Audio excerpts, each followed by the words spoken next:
सबुदिन परी सकाळ सकाळ देश विदेश में अनेक गुड़िए खबर रही जेपरिक पीएम किसान योजना छात्र छात्री को मिल टंका ration card LPG gas Vishwakarma योजना भली अनेक गुड़िए खबर रही प्रतिदिन देश विदेश में खबर देखापी आम चैनल को नुआ कर चैनल को सब्सक्राइब कर रखु पाखरस्थ बेल आइकन ऑल बटन को प्रेस करूँ जहाँफल कि नुआ नुआ अपडेट आपण मैंने सर्वप्रथम देखिपारे।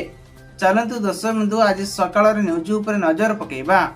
दर्शक बंधु प्रथम खबर आसला भारत एवं कानाडा मध्य संपर्क रे उन्नति आनिया पई उभय देश रे गुरुत्वपूर्ण पदक्षेप नेइछंती।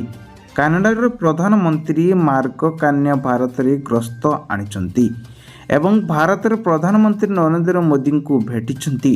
सोमवार दिन एरन नियम गुरुत्वपूर्ण खनिज पदार्थ को नहीं फेब्रुआरी 27 रु 2 मार्च 2026 पर्यंत भारत रे ग्रस्त आसथिले। प्रधानमंत्री कार्नेको कानाडा प्रधानमंत्री भावे दायित्व ग्रहण पर यह प्रथम थर भारत ग्रस्त थिला। परवर्ती खबर आसला अर्थमंत्री कले बड़ घोषणा 5 लाख नहीं 50,000 टंका पर्यंत पाइबे। निर्मला सीतारमण एक बड़ घोषणा करिसंती।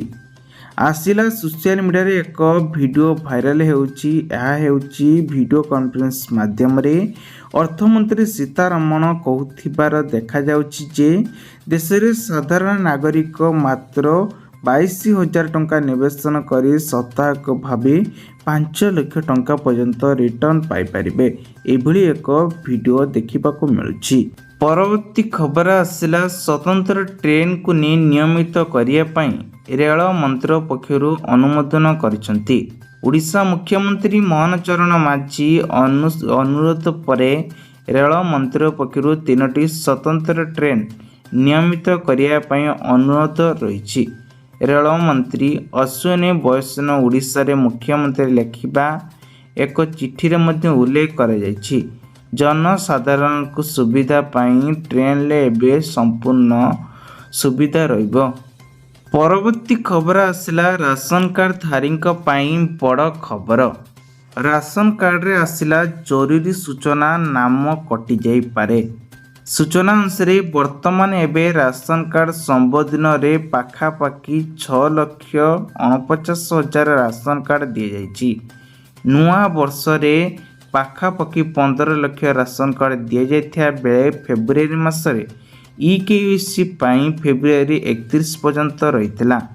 राज्य सरकार एबे 3,25,51,000 हितकारी को योग्य बोली प्रमाणित करा जायछि।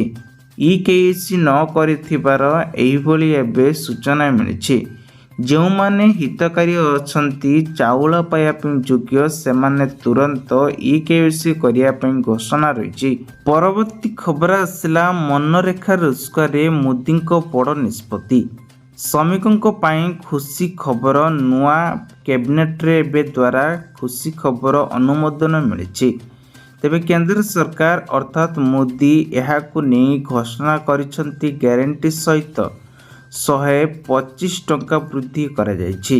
दैनिक मजूरी हिसाब रे 240 टंका टोटाल वृद्धि रही। यह निश्चित भाव श्रमिकों पाई एक खुशी खबर। सेमाने अधिक रोजगार करि परिबा पाई यह एक सुवर्ण सुजोग। परवर्ती खबर आसला नुआ मेडिकल कॉलेज घोषणा। मुख्यमंत्री सूचना अनुसार राज्य में 3टी नूतन महाविद्यालय खोलिबो। एही महाविद्यालय गुड़िक मध्यर गोटिए मत्स्य विज्ञान, गोटिए प्राणी संपद एवं गोटिए कृषि कॉलेज हेबो। सोनपुर रे मत्स्य विज्ञान महाविद्यालय खोलिबो। चिचिल प्राणी संपदन महाविद्यालय एवं बलांगीर रे कृषि महाविद्यालय खोलिबो। परवर्ती खबर आसला आसंता 24 तारिख पर्यंत केतक जिले में वर्षा को नहीं पानीपाग विभाग पक्षर सूचना मिली। ओडिशा रे प्रबल वर्षा हेबार संभावना रही बेले आईएमडी पक्षर 14टी जिले में अधिक मात्रा रे वर्षा रहिबो। जिलागुड़िक रही सुंदरगढ़, झारसुगुड़ा, बरगढ़, संबलपुर, देवगढ़, अनुगुल, ढेंकानाल, केउंझर, मयूरभंज, जाजपुर, बालेश्वर, भद्रक, ପ୍ରକାରରେ ଏବେ ଖୋର୍ଦ୍ଧା ସହିତ ଜଡ଼ିତ ରହିଥିବା କାଳବୈଶାଖୀ ଭାବରେ ବର୍ଷା ରହିବ। ତେବେ ଆସନ୍ତା 24 ତାରିଖ ପର୍ଯ୍ୟନ୍ତ ଏହିସବୁ ଜିଲ୍ଲାକୁ ଅଧିକ ମାତ୍ରାରେ ବର୍ଷା ଲାଗି ରହିବ ବୋଲି ସୂଚନା ଦେଇଛନ୍ତି। ପରବର୍ତ୍ତୀ ଖବର ଆସିଲା ଏଲ୍ପିଜି ଗ୍ୟାସ୍କୁ ନେଇ ବଡ଼ ଖବର। ହୋଲି ପୂର୍ବରୁ 1 ମାର୍ଚ୍ଚ ଅର୍ଥାତ୍ ଆଜିଠାରୁ ଏବେ ଏଲ୍ପିଜି ଗ୍ୟାସ୍ ସିଲିଣ୍ଡର ଉପରେ ଦର ଅପଡେଟ୍ କରାଯାଇଛି। 19 କିଲୋଗ୍ରାମରେ ବାଣିଜ୍ୟ ଏଲ୍ପିଜି ସିଲିଣ୍ଡର ମୂଲ୍ୟ କରାଯାଇଥିବାର ଦରକୁ ନେଇ ବୃଦ୍ଧି ହୋଇଛି। ସୂଚନା ଅନୁସାରେ ବର୍ତ୍ତମାନ 19 କିଲୋଗ୍ରାମରେ ଦାମ 1740 ଟଙ୍କା 50 ପଇସା ବୃଦ୍ଧି ହୋଇଛି। ଏହାକୁ ନେଇ ଜାନୁଆରୀ 1 ତାରିଖରୁ 19 କିଲୋଗ୍ରାମ ବାଣିଜ୍ୟ ଉପରେ 111 ଟଙ୍କା ବୃଦ୍ଧି କରାଯାଇଥିଲା। ପରବର୍ତ୍ତୀ ଖବର ଆସିଲା ଢେଙ୍କାନାଳରେ ତୁଟୁନି ହାତୀ। ମଣିଷ ଉପକୁ ମାରିବା ପାଇଁ ଏବେ ଗୋଡ଼ାଇଛନ୍ତି ହାତୀ। ଦେଖିବାକୁ ମିଳିଛି ଢେଙ୍କାନାଳ ଜିଲ୍ଲାରେ ଥମୁନାହିଁ ହାତୀ ଦଳ। ମଣିଷ ସହିତ ଏବେ ହାତୀକୁ ନେଇ ଅକାଳରେ ଦଣ୍ଡ ମିଳୁଛି। ପୁଣି ଜଣେ ମହିଳାଙ୍କୁ ଦଳି ଦନ୍ତା ମାରି ଦେଇଥିବାର ସୂଚନା ମିଳିଛି।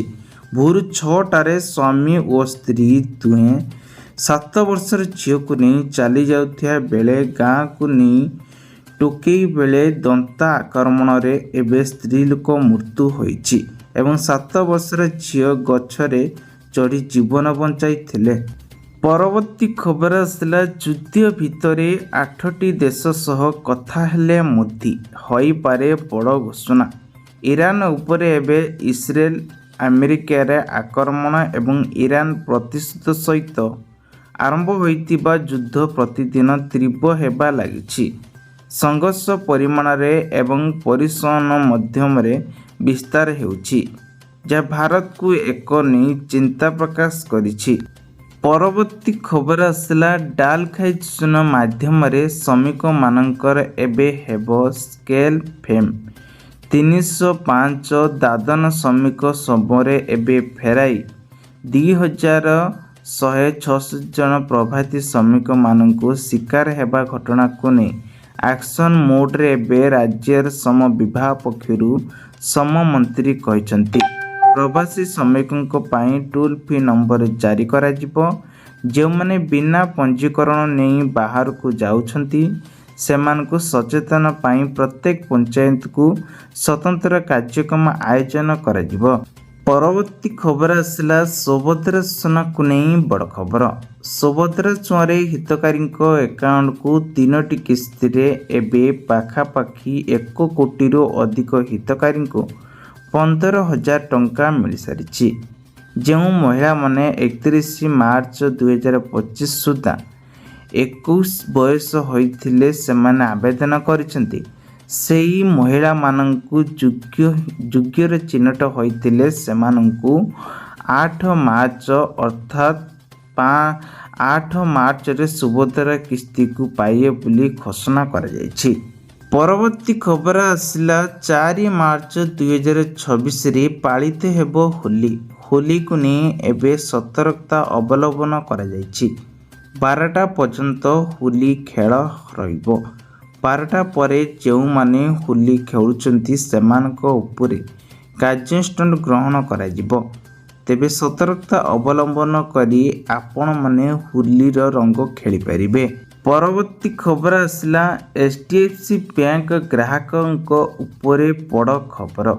ଏପ୍ରିଲ 1ରୁ ସମସ୍ତ ନୂଆ ନିୟମ ବଦଳିବାରେ ଲାଗିଛି।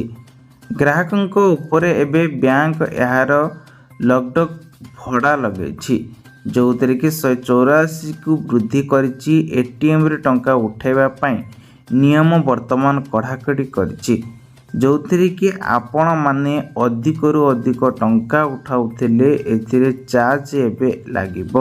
ପରବର୍ତ୍ତୀ ଖବର ଆସିଲା ଚାଷୀ ଭାଇମାନଙ୍କ ପାଇଁ ବହୁତ ବଡ଼ ଖୁସି ଖବର। ହୋଲି ପୂର୍ବରୁ ଚାଷୀଙ୍କୁ ମିଳିଲା 2,000 ଟଙ୍କା ସରକାର ତରଫରୁ ଘୋଷଣା କରାଗଲା। ହଜାର ହଜାର ହିତକାରୀମାନେ ଅପେକ୍ଷା କରିଥିବାର ଅନ୍ତ ଘଟିଛି। 2,000 ପରିବର୍ତ୍ତେ ଏବେ ମୋଟ 3,000 ଟଙ୍କା ପାଇବେ ବୋଲି ଚର୍ଚ୍ଚାରେ ରହିଛି। କେନ୍ଦ୍ର ଏବଂ ରାଜ୍ୟ ସରକାର ଉଭୟ ଯୋଜନାକୁ ନେଇ ମିଶ୍ରଣ ଚାଷୀ ଭାଇମାନେ ମୋଟୁ 6,000 ଟଙ୍କା ବଦଳରେ ଏଣିକି 9,000 ଟଙ୍କା ପାଇବେ। ପରବର୍ତ୍ତୀ ଖବର ଆସିଲା ଏବେ ବିଜେପି ରାଜ୍ୟସଭାରେ ପ୍ରାପ୍ତି ଘୋଷଣା। ମୋହନଙ୍କ ସାମଲ ଓ ସୁଜିତ କୁମାର ବିଜେପି ପ୍ରାପ୍ତି। ରାଜ୍ୟସଭାରେ ପ୍ରାପ୍ତି ଘୋଷଣା କଲା ବିଜେପି। 2 ଜଣ ପ୍ରାପ୍ତିଙ୍କ ନାମ ଘୋଷଣା କଲା ବିଜେପି। ମନମୋହନ ସାମଲ ପ୍ରଥମ ଆସନ ପାଇଛନ୍ତି ପ୍ରାପ୍ତି। ସୁଜିତ କୁମାର ଦ୍ୱିତୀୟ ଆସନ ପାଇଥିବାର ପ୍ରାପ୍ତି ନାଁ ଘୋଷଣା କଲା ବିଜେପି କେନ୍ଦ୍ରୀୟ କମିଟି। ପରବର୍ତ୍ତୀ ଖବର ଆସିଲା ମାର୍ଚ୍ଚ 3ରେ ଚନ୍ଦ୍ରଗ୍ରହଣ। ସତର୍କ ରୁହନ୍ତୁ ଏହି 3 ରାଶି ଯାହାକି ଜ୍ୟୋତିଷ ଶାସ୍ତ୍ରରେ ଜାଣନ୍ତୁ ପ୍ରତିକ୍ରିୟା। ତେଣୁ ଆସନ୍ତୁ ଏବେ ଚନ୍ଦ୍ରଗ୍ରହକୁ ନେଇ ଚନ୍ଦ୍ରଗ୍ରହର ଅପରାହ୍ନ 3:20ରୁ ନେଇ 6:27 ପର୍ଯ୍ୟନ୍ତ ରହିବ।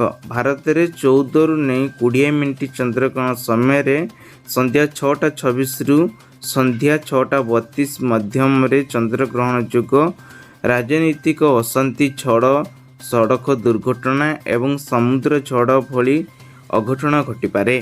ପରବର୍ତ୍ତୀ ଖବର ଆସିଲା ସୁଧୁରି ଯାଅ ଅମିନିଆ।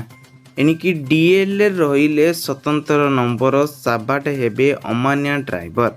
ନିୟମ ଉଲ୍ଲଂଘନ କଲେ କଟିବ ଡେବିଟ୍ ବା ଡିଏଲ୍ କ୍ୟାନ୍ସଲ କରିବେ ବୋଲି ସୂଚନା ମିଳିଛି। ଦେଶରେ ରାସ୍ତା ଦୁର୍ଘଟଣା ହ୍ରାସ କରିବା ପାଇଁ ଏହିଭଳି ଦାୟିତ୍ୱ ସମ୍ମାନ ଗାଡ଼ି ଚାଳକମାନଙ୍କ ପାଇଁ ଏକ କେନ୍ଦ୍ର ସରକାର ନୂଆ ନିୟମ ସ୍ଥିର କରିଛନ୍ତି। ତେଣୁ କେନ୍ଦ୍ର ସଡ଼କ ପରିବହନ ରାଜ୍ୟମନ୍ତ୍ରୀ ନୀତିନ ଗଡ଼ନାୟକ ଏହି ସୂଚନା ଦେଇ କହିଛନ୍ତି, ଯଦି ଟ୍ରାଫିକ୍ ନିୟମ ଉଲ୍ଲଂଘନ କରନ୍ତି ତେବେ ଡିଏଲ୍ କଟିଯିବ। ଯଦି ସବୁ ନମ୍ବର ଶେଷ ହୋଇଯିବ ତେବେ ଡିଏଲ୍କୁ ରଦ୍ଦ କରାଯିବ, ନଚେତ୍ 6 ମାସ ପର୍ଯ୍ୟନ୍ତ ସସ୍ପେଣ୍ଡ କରାଯିବ ବୋଲି ସୂଚନା ଦେଇଛନ୍ତି। ପରବର୍ତ୍ତୀ ଖବର ଆସିଲା ପିଏମ୍ କିଷାନ ସମ୍ମାନୀ ଚୁଆଁରେ ଚାଷୀ ଭାଇମାନଙ୍କ ପାଇଁ ଏକ ବଡ଼ ଦୁଃଖର ଖବର। ଭାଙ୍ଗିଲା ଚାଷୀଙ୍କ ମନ, ହୋଲି ପୂର୍ବରୁ ଆସିବନି ପିଏମ୍ କିଷାନ ଟଙ୍କା। ଦେଶରେ କୋଟି କୋଟି ଚାଷୀଙ୍କୁ ନେଇ ଏବେ ସରକାର ନିର୍ଦ୍ଦେଶ ଜାରି କରିଛନ୍ତି। ଶେଷ ଥର ପାଇଁ ପ୍ରଧାନମନ୍ତ୍ରୀ କିଷାନ ସମ୍ମାନୀ ଚୁଆଁରେ ଚାଷୀଙ୍କ ଖାତାକୁ ନଭେମ୍ବର 2026 ମସିହାରେ ପ୍ରତି ହିତକାରୀଙ୍କୁ 2,000 ଟଙ୍କା ଲେଖାଏଁ ପଠାଇବେ ବୋଲି ସ୍ଥିର କରିଥିଲେ। ତେବେ ଫେବୃଆରୀ ମାସରେ ଲିଷ୍ଟରେ ଆସିବା ତଥ୍ୟ 22ତମ କିସ୍ତି ଅପେକ୍ଷା କରିଥିବା ଚାଷୀମାନଙ୍କୁ ମିଳିବ ନାହିଁ ବୋଲି ଘୋଷଣା କରିଛନ୍ତି। ପରବର୍ତ୍ତୀ ଖବର ଆସିଲା ରାସନ କାର୍ଡଧାରୀଙ୍କ ପାଇଁ ବଡ଼ ଖବର। ଇକେୱାଇସି ସଂଯୋଗ ଅବଧ ଶେଷ ରହିଗଲେ 10 ଲକ୍ଷ ହିତକାରୀ। ତେବେ ଫେବୃଆରୀ 28 ତାରିଖ ଶେଷ ଦିନ ରହିଥିଲା ଇକେୱାଇସି ଯେଉଁମାନେ କରିନାହାନ୍ତି ସେମାନଙ୍କ ଲିଷ୍ଟ ଆସିଯାଇଛି। 10,65,323 ଜଣ ହିତକାରୀ ବାଦ୍ ପଡ଼ିଛନ୍ତି ଇକେୱାଇସିରେ। ରାଜ୍ୟ ସରକାର ଅବଧ ବୃଦ୍ଧି ନ କଲେ ଏହି ହିତକାରୀ ଭାଗ୍ୟ କ'ଣ ହେବ ସେଥିପାଇଁ ପ୍ରଶ୍ନ ଉଠିଛି। ପ୍ରାୟ 1.5 ବର୍ଷ ପରେ ରାଜ୍ୟ ସରକାର ପ୍ରତ୍ୟେକ ରାସନ କାର୍ଡ ସହ ଇକେୱାଇସି ସଂଯୋଗ ପାଇଁ ନିଷ୍ପତ୍ତି ନେଇଥିଲେ। ରାଜ୍ୟ ସରକାର ଏହାକୁ ନେଇ ସମ୍ପୂର୍ଣ୍ଣ ତରିକାରେ ଘୋଷଣା କରିଥିଲେ। ପରବର୍ତ୍ତୀ ଖବର ଆସିଲା ବାଦଲ ଫଟା ବର୍ଷାରେ ଭିଜିବ ରାଜ୍ୟ। ହୋଲିରେ ବର୍ଷା ଆଟାକ୍ କରିବ ବୋଲି ପାଣିପାଗ ବିଭାଗ ପକ୍ଷରୁ ସୂଚନା ମିଳିଛି। ଉତ୍ତର ପଶ୍ଚିମ ଭାରତରେ ଗ୍ରୀଷ୍ମ ଋତୁ ଆରମ୍ଭ ହୋଇଛି। ଦିନବେଳେ ସୂର୍ଯ୍ୟ କିରଣ ଗରମରୁ ତୀବ୍ର କରିଦେବ। ପାଣିପାଗ ବିଭାଗ ପକ୍ଷରୁ ଏହାର ସପ୍ତାହ ସୂଚନା ଅନୁଯାୟୀ ଉତ୍ତର ପଶ୍ଚିମ ଏବଂ ମାଧ୍ୟମରେ କିଛି ରାଜ୍ୟରେ ତାପମାତ୍ରା ବୃଦ୍ଧି ପାଉଥିବାର ସୂଚନା ମିଳିଛି। ଘଣ୍ଟା ପ୍ରତି 30ରୁ 35 କିଲୋମିଟର ବେଗରେ ଗରମ ପବନ ବହିପାରେ। ସେହିପରି ଆସାମ, ମେଘାଳୟ, ଅରୁଣାଚଳ ଏବଂ ଜାମ୍ମୁ କାଶ୍ମୀର, ଉତ୍ତରାଖଣ୍ଡ, ହିମାଚଳ ମଧ୍ୟରେ ବର୍ଷା ହେବାର ସୂଚନା ମିଳିଛି। ପରବର୍ତ୍ତୀ ଖବର ଆସିଲା ମାର୍ଚ୍ଚ ମାସରେ ଆସିଲା ସ୍କୁଲ ଛାତ୍ରଛାତ୍ରୀମାନଙ୍କ ପାଇଁ ନୂଆ ନିୟମ। ବଦଳିଲା ସ୍କୁଲ ସମୟ। ଏସ୍ଓପି ଜାରି କଲେ ଓଡ଼ିଶା ସରକାର। ଏଣିକି ପିଲାମାନେ ମାର୍ଚ୍ଚ ମାସରୁ ନେଇ ମାର୍ଚ୍ଚ ମାସ 6 ତାରିଖରୁ 12 ତାରିଖ ମଧ୍ୟରେ ରାଜ୍ୟରେ ତାପମାତ୍ରା ବୃଦ୍ଧି ପାଇବ ବୋଲି ପୁନର୍ବାର ସୂଚନା ଦେଇଛନ୍ତି। ଏହାକୁ ନେଇ ଏବେ ଜିଲ୍ଲାଗୁଡ଼ିକର ଦିନ ତାପମାତ୍ରା ପ୍ରାୟ 36ରୁ ନେଇ 38 ଡିଗ୍ରୀ ସେଲସିୟସ୍ ପର୍ଯ୍ୟନ୍ତ ରହିବ।